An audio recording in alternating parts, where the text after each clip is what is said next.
ಬಂತು. Hi hello ನಮಸ್ಕಾರ, welcome back to our Siddu vlogs. ಎಲ್ಲರೂ ಹೇಗಿದ್ರೆ ಎಲ್ಲರೂ ಚೆನ್ನಾಗಿ ಬಸ್ಸಿ. ನಾನು ಕೂಡ ತುಂಬ ಚೆನ್ನಾಗಿದ್ದೀನಿ.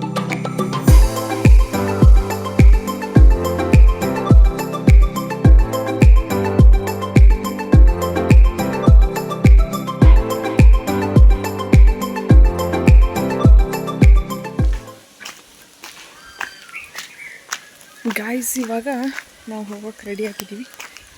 ನಮ್ಮ ಅಮ್ಮನ ಸ್ಲಿಪ್ಪರ್ಸ್ ಒಂದಿಷ್ಟು ಇದ್ದು ತೊಗೊಳ್ಬೇಕಂತ ಬಂದಿದ್ದೆ. ನಮ್ಮ ಕಾರ್ ರೆಡಿಯಾಗಿದೆ, ಹೋಗ್ಲಿಕ್ಕೆ ನಾನು ಕೂಡ ಗೆಟ್ ರೆಡಿ ಗಾಯ್ಸ್. ಸೊ ಮಸ್ತ್ ಇವತ್ತು ಟ್ರಿಪ್. ಏನಂತಂದರೆ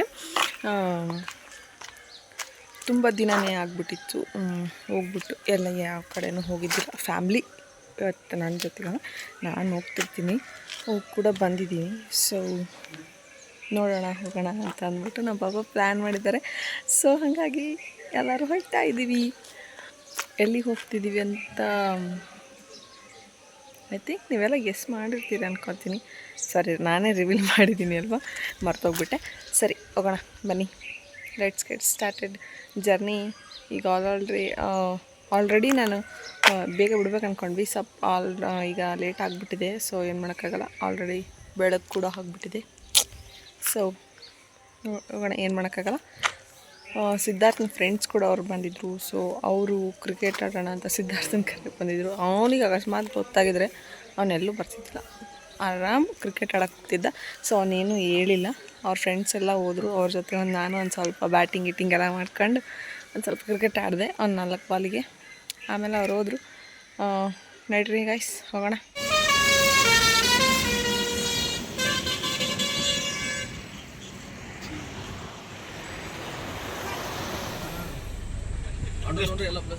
ಎಲ್ಲ ಬ್ಯಾಡ ಹಿಂಗ ಸೀದಾ ಹೋಗುತ್ತಾ ಲೆಫ್ಟ್. ಚಾಯ್ ಚಾಯ್ ಅಲ್ಲ ನೋಡಿ ಬಂದ್ರು ಹಿಂಗೆ ಕೇಳಿದ್ರೆ ನಾನು ಅಂದ ನೋಡಿ ಬಂದ್ರೆ ಮತ್ತೆ ಯಾಕೆ ಬಂದಿದ್ದೀರ ಅನ್ನಕ್ಕೆ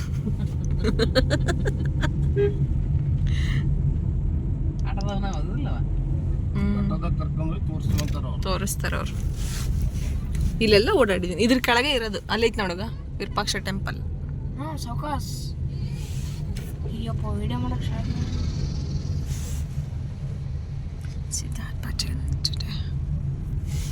ವಿರೂಪಾಕ್ಷ ಟೆಂಪಲ್. ಇದೆ ವಿರೂಪಾಕ್ಷ.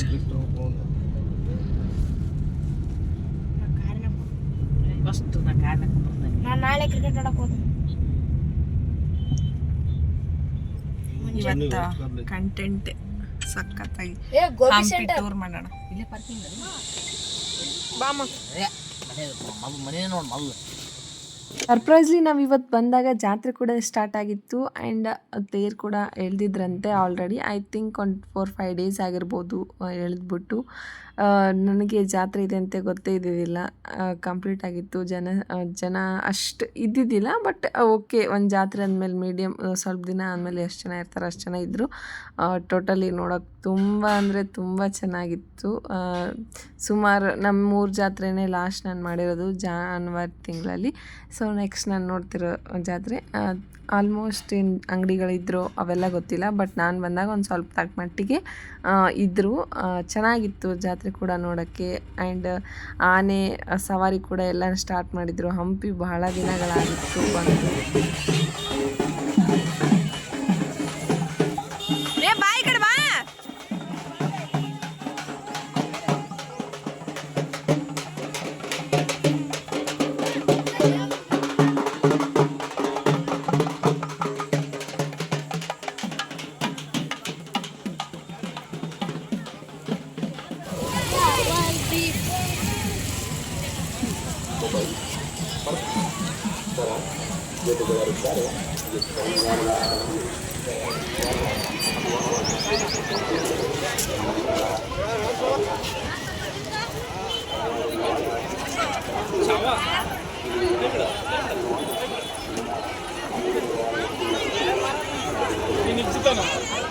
ಹಂಪಿ ವಿಜಯನಗರ ಜಿಲ್ಲೆಯ ಹೊಸಪೇಟೆ ಬಳಿಯಲ್ಲಿರುವ ಐತಿಹಾಸಿಕ ಸ್ಥಳವಾಗಿದ್ದು, ಹಂಪಿಯ ಮೊದಲನೇ ಹೆಸರು ಪಂಪ ಎಂದಾಗಿತ್ತು. ಅಂದರೆ ತುಂಗಭದ್ರಾ ನದಿ ಎಂದರ್ಥ.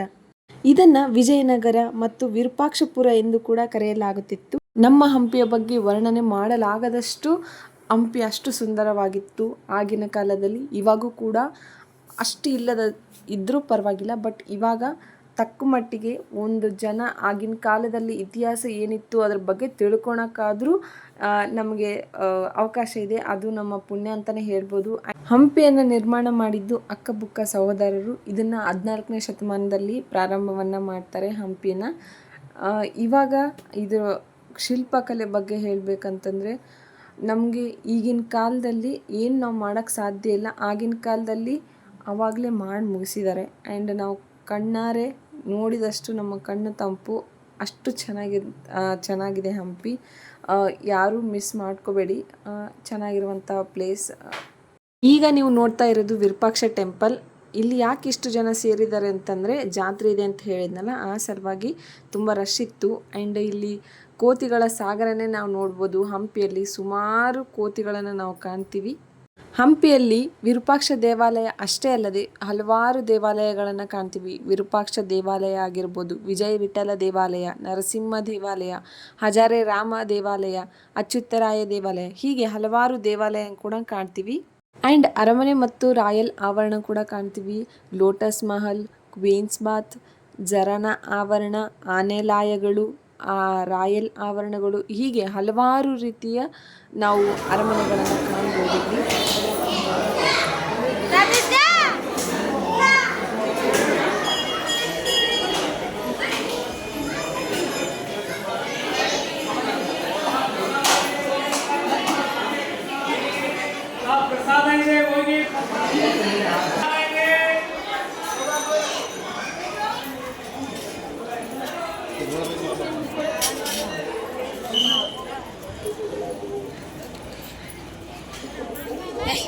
ಕರೆಕ್ಟ್.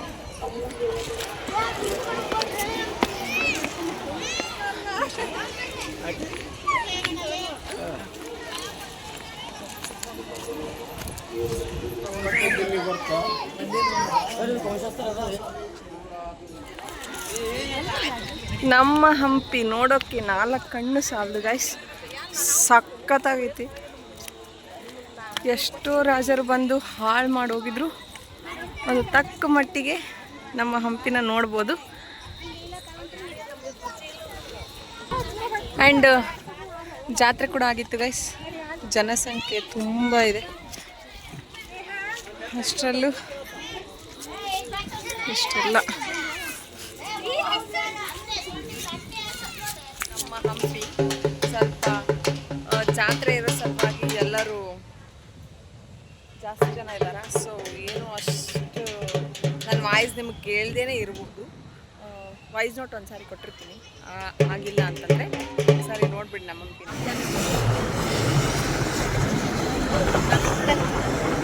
ಆದರೂ ಇದ್ರ ಮುಂದೆ ಅದೇನಿಲ್ಲ ಡ್ಯಾಮ್. ನೀನೆಂದರೆ ನನಗೂ ಅಷ್ಟೇ ಕಣೆ.